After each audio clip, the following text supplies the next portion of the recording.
Hey, sweet friends, Miss Hendry here. All right, today we're going to learn our new number. All right, the other day we learned the number one, last week. And we said start at the top and down you run. That's the way you make a one. And we talked about one.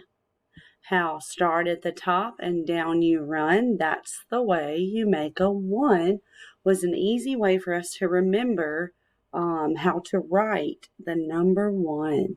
All right, and then right here we talked about how when you're holding up one finger, it's going to look like this.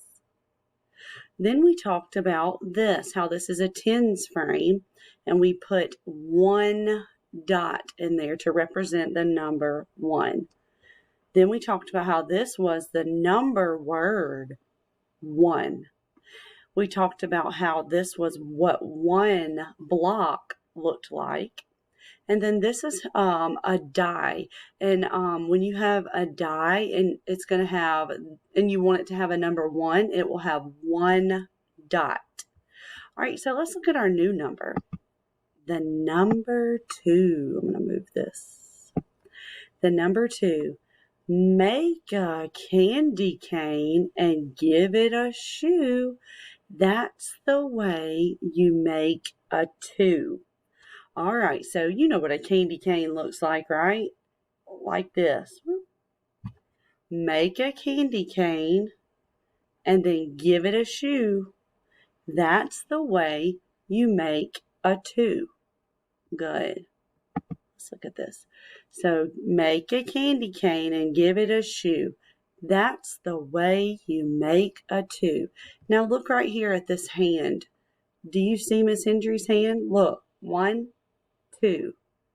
This is how you hold up your hand to show the number two. Right here is the number word for two. And right here is what two peppers would look like. Two peppers. 1, 2.